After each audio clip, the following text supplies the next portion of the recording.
Suffering for years, Kratos, the once great general, now known as the Ghost of Sparta, had pledged himself as a champion to the gods of Olympus. In return, he hoped only to rid himself of the nightmares that haunted him for far too long. But for now, his only respite, his only relief from the sins of his past, was found in the heat of battle.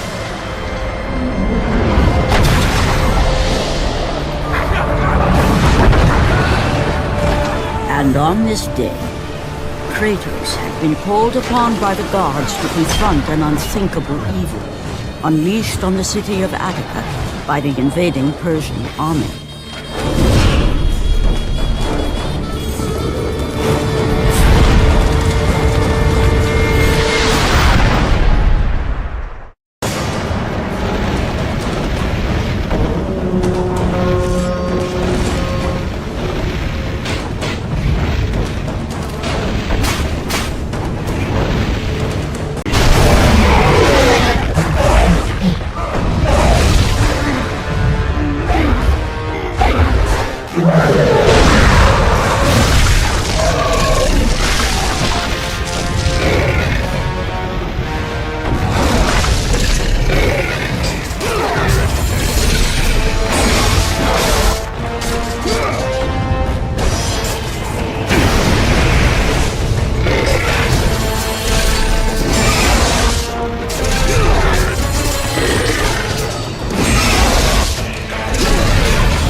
What evil have you wrought on this city, Persian?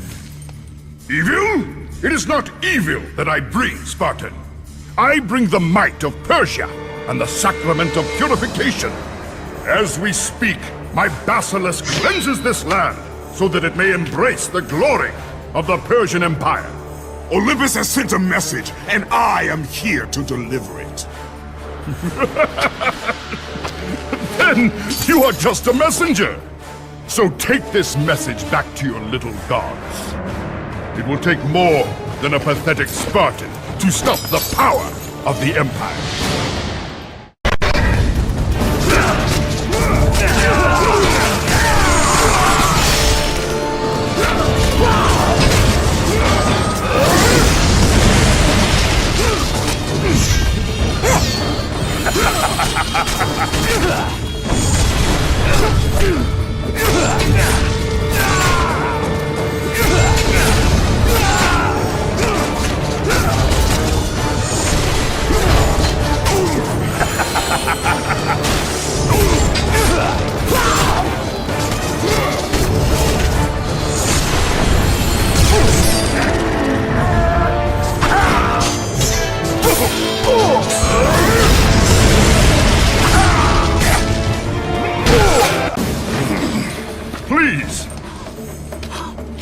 Please, spare my life, and I will give you all that you ask.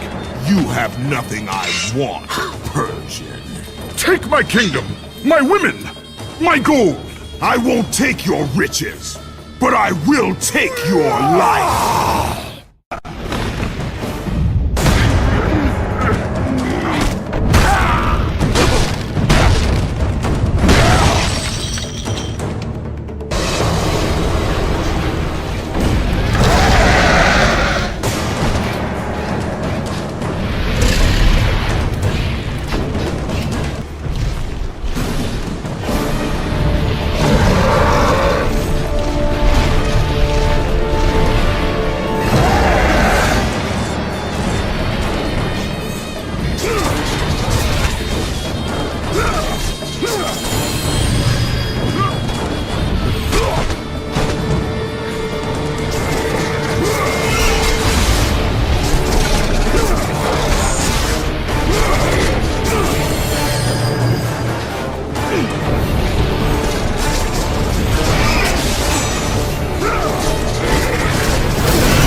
Fulfilling his commitment to the gods, Kratos defeated the basilisk brought forth by the Persians.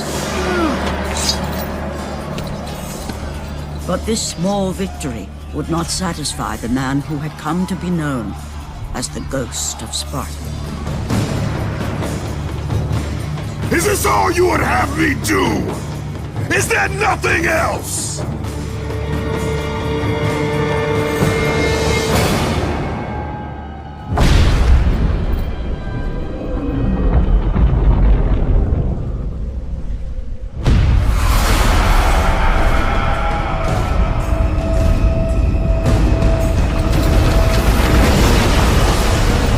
Seeing the sun plummet through the sky and the world plunge into darkness, Kratos knew this was not a sign from the gods.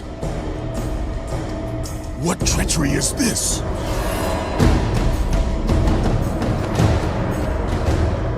Setting his sights on the glowing horizon, Kratos made his way toward the mysterious light. But there was more afoot than Kratos could possibly know.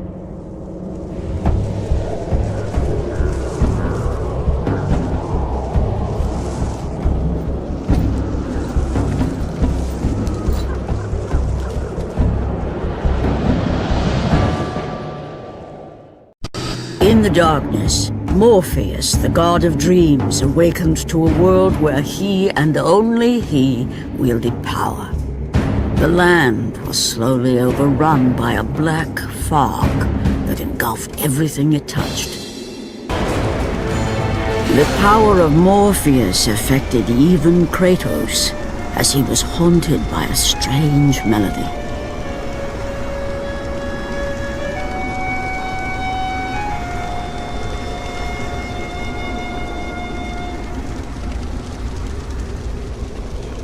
Once again, the strange, lingering melody could be heard through the black fog of Morpheus, haunting Kratos.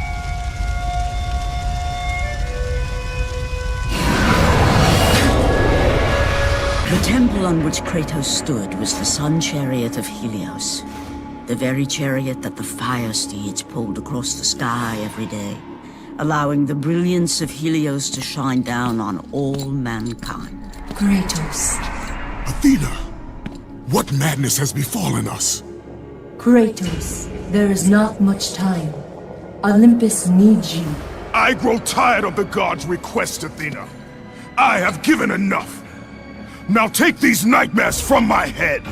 It is not for you to say when your servitude ends. You will earn your freedom in time. But for now, Olympus needs your unquestioning obedience. The god of the sun has been torn from the sky. This temple on which you stand is the chariot of Helios.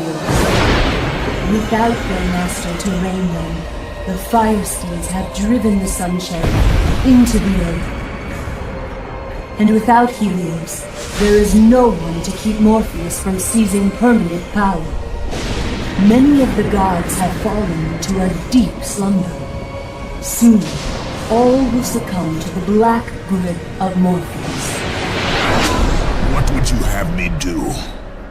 You must find Helios and return him to the sky, lest the world of gods and man be lost forever.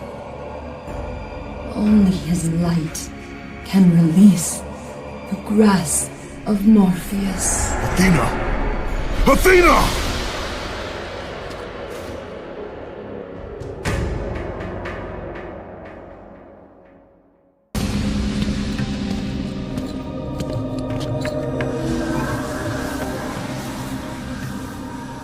I am grateful you have come, Ghost of Sparta. The Titan Atlas has been freed from the pits of Tartarus, and has taken my brother Helios from his rightful place in the sky. What does Atlas want with the sun god? Helios holds within him the power of the sun, a power so great it can destroy the world. It cannot be trusted in the hands of a Titan. Please, take the sun shield from his throne, walk through the gates of Olympus, and you will find me. Hurry, Kratos. Even now, My brother suffers at the hand of Atlas. As Kratos stepped out into the eternal night, much had changed outside the temple. Morpheus grew ever stronger as his harbingers of darkness continued their relentless march. As Kratos entered the cave, Eos, goddess of dawn and sister to Helios, sat above him, visibly weakened by the absence of the sun. All glory be to Lord Zeus for granting you safe passage to me. The king of the gods does not aid me, Eos. I am but a slave to Zeus and Olympus. Save my brother, Kratos, and he will convince Zeus to release you and rid you of the horrors of your past. I give you my word. The gods have broken their word to me many times. Forgive me if I find it hard to believe your promises. Be that as it may, Kratos. The primordial fire is almost out. Without Helios, the life-giving light of the world cannot be sustained. If you do not find him, only darkness and death awaits all of us. Where has Atlas taken him? I do not know, Kratos. Follow the passage out of the cave. Retrieve the fire and it will light your path to the remaining steeds. They will guide you to their master. They will take you to my brother. May you go with the speed of Hermes, Ghost of Sparta.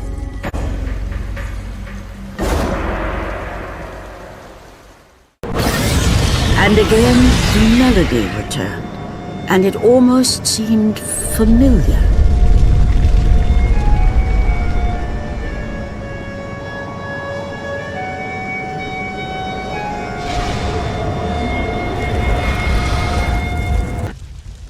As Kratos left the temple, he was assaulted by the army of Morpheus, and again, he heard the haunting melody. But this time, he recognized it as the song of his daughter, Calliope. Calliope? My daughter, where are you? Calliope!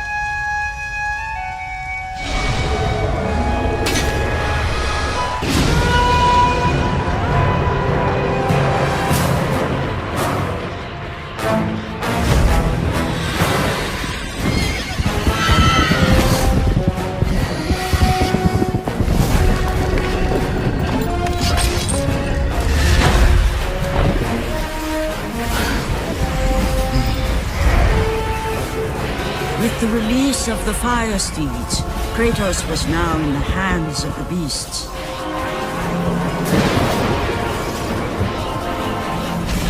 And where they would take him, he did not know.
As the steeds pulled Kratos away from the grip of Morpheus, they crossed into the underworld.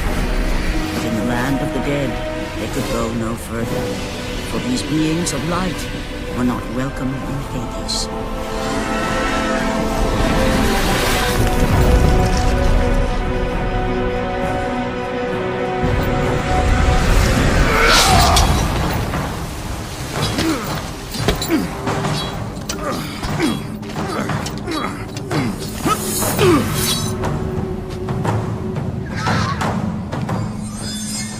Kratos found himself on the very edge of Hades, the land where no mortal had set foot. Here, where the souls of the dead walk their fatal path, Kratos knew that for him, this was merely the beginning.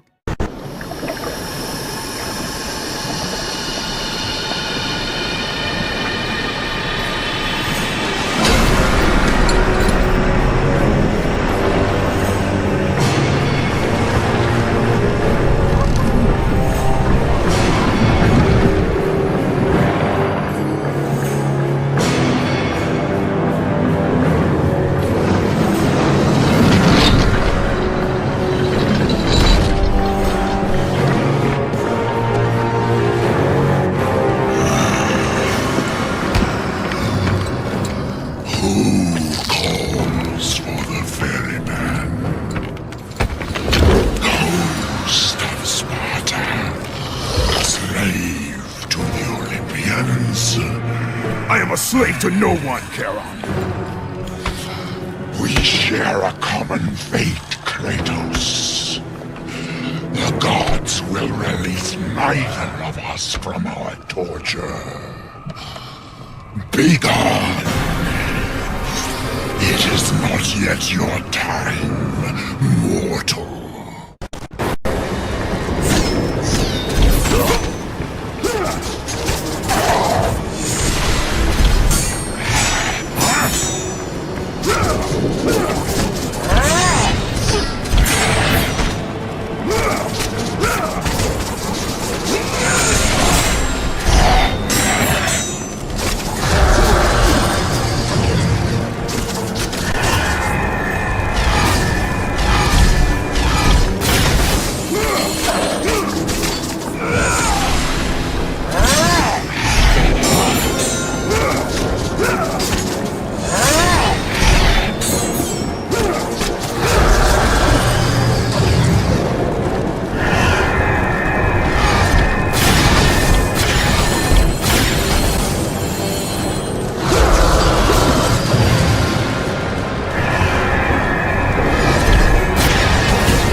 Calliope!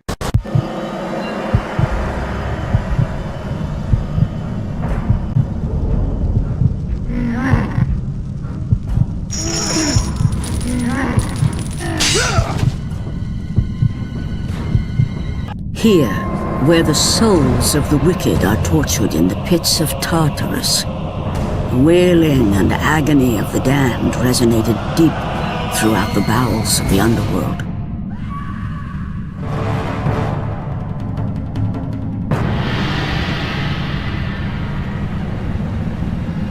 Kratos saw before him the remnants of the old rulers of Earth, the mighty Titans.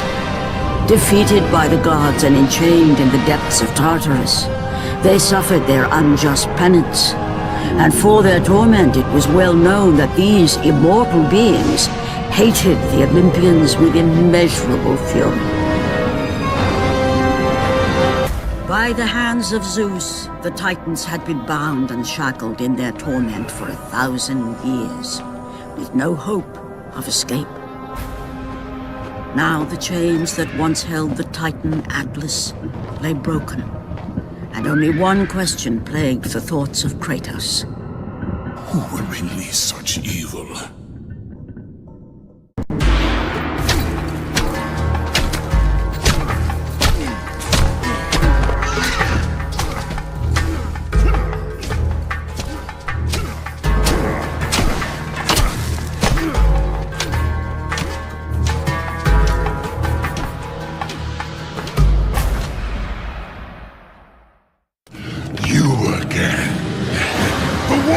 Tartarus would not hold Atlas, and they would not hold me either. The gods have obviously taken pity on their slave. You underestimate me, Charon. This time I will not be so merciful.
Having defeated Charon, Kratos journeyed deeper into Hades and closer to his goal. For in the distance, the bright light of Helios illuminated all of the underworld.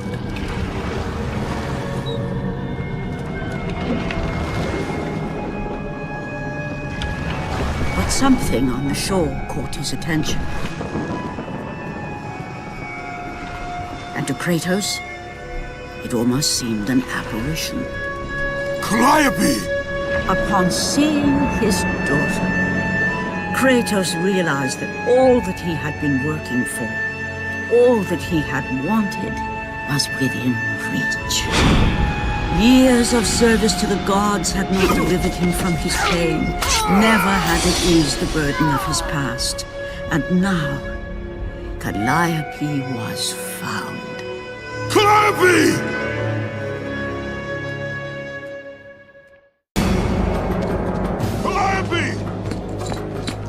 Calliope, where are you? Kratos looked, but his daughter was nowhere to be seen.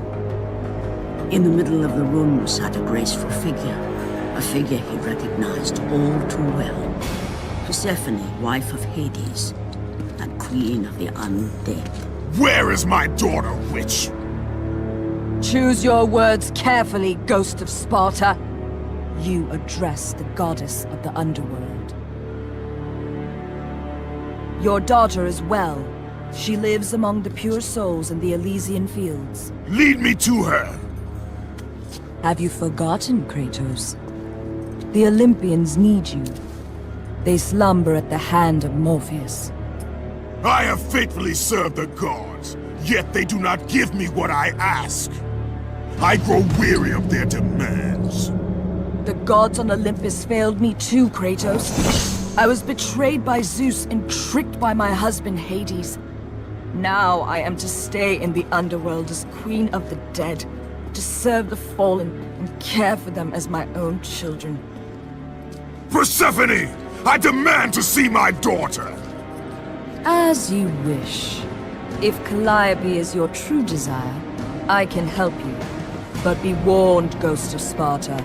The world of man will suffer because of your choice. I care little for the world and its suffering! Where is she?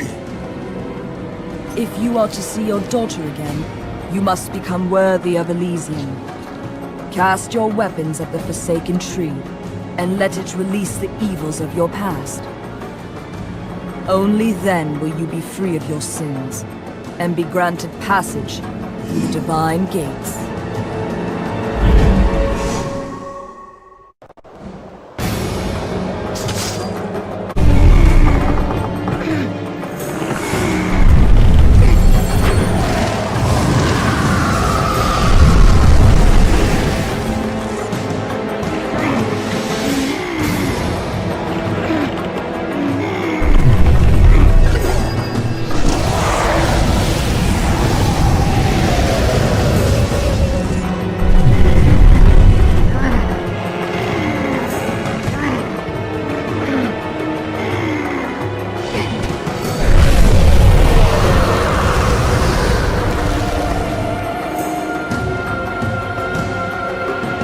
You have done well, Kratos. Walk through the portal and find the one you seek. Calliope! Father? My child, Why did you go? I am here now, child. And I will not leave you again. I have watched over you pathetic mortals for 1,000 years, and it is always the same. Serving yourself before the needs of others has always been your flaw. But no matter. For now you serve my purpose.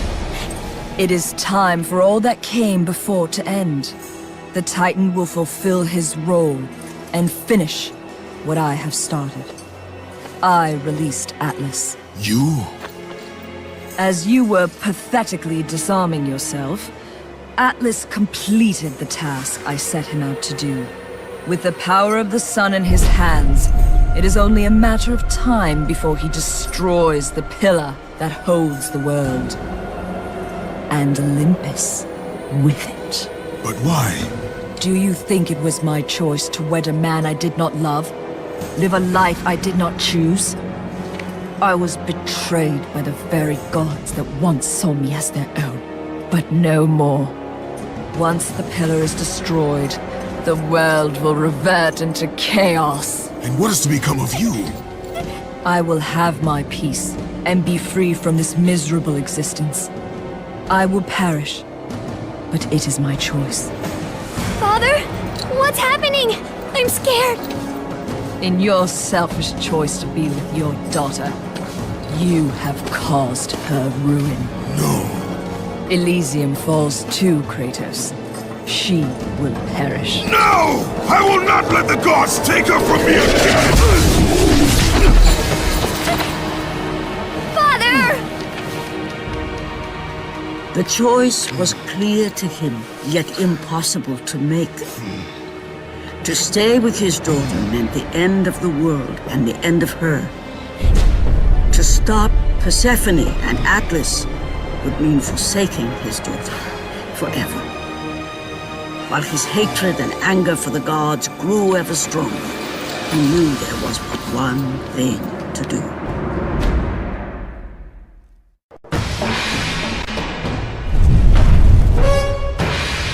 Father, please!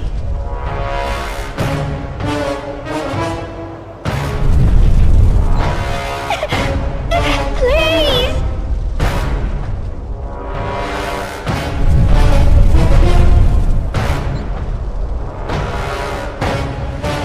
Father! Father, no!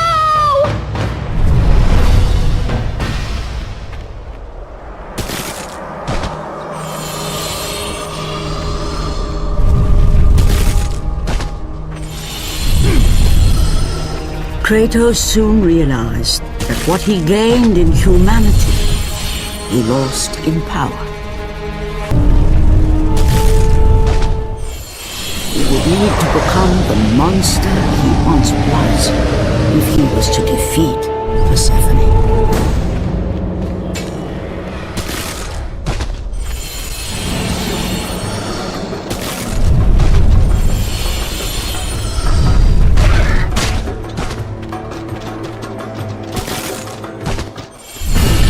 He would need to become the ghost of Sparta once again if he was to save his child.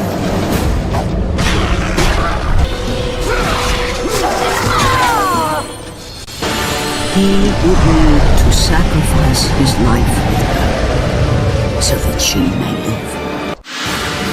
No! Father, no!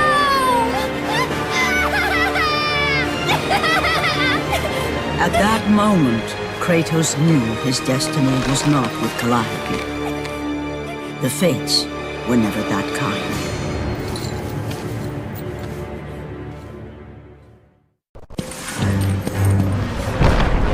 Spartan, witness the end.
Go to her. Be with her. Leave this world behind. Atlas!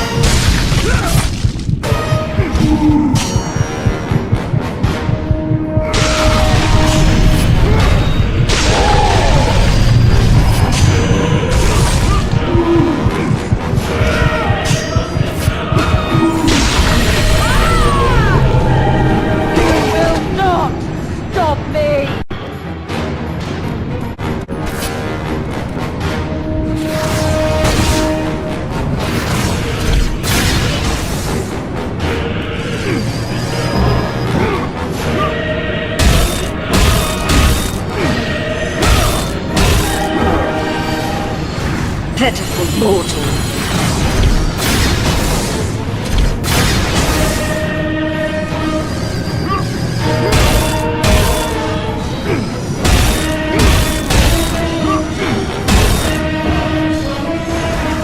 Foolish human!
Your suffering will never end, Ghost of Sparta.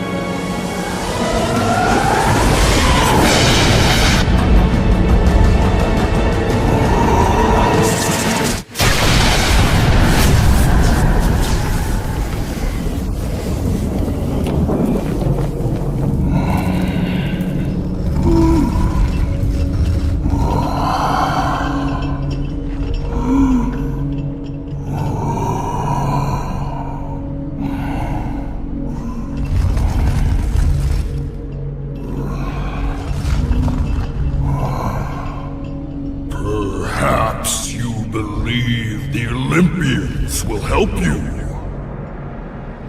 But I ask, where are your gods now, Kratos? Why do they not come to your aid? I do not need the aid of the gods! But my path is now clear to me. I will serve them! And they will keep their promise to free me from my past! I ask you, Spartan, what good is the promise of an Olympian? It is all I have, Atlas! We will meet again, Spartan. The fates have deemed it. One day, you will regret what you have done here. The mighty Atlas was left enchained, cursed to forever hold the world on his shoulders. Greater penance than even Zeus himself had placed on the Titans. The fate of Atlas had been sealed, and the goddess Persephone was no more. Kratos had saved mankind, but that mattered little to him. By forsaking his daughter, he had abandoned the only person he ever cared for. What he had long sought and finally found was now forever lost.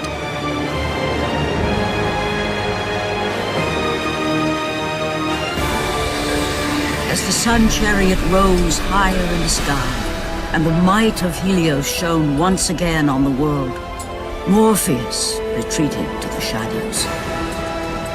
Kratos gained little satisfaction from his victory. With years of servitude in front of him, he would need to confront his past and fight to reclaim the humanity he lost on the day his dark legend was born.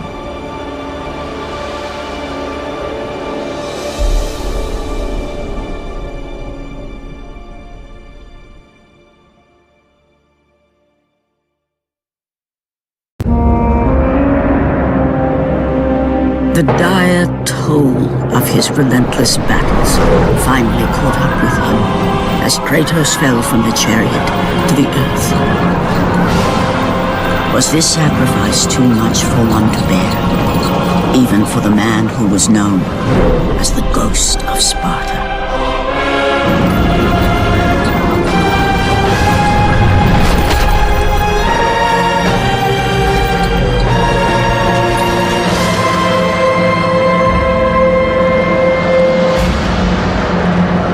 He has again served us well, Athena. He is a remarkable mortal. He is weak. Shall we help him? He'll live. They must.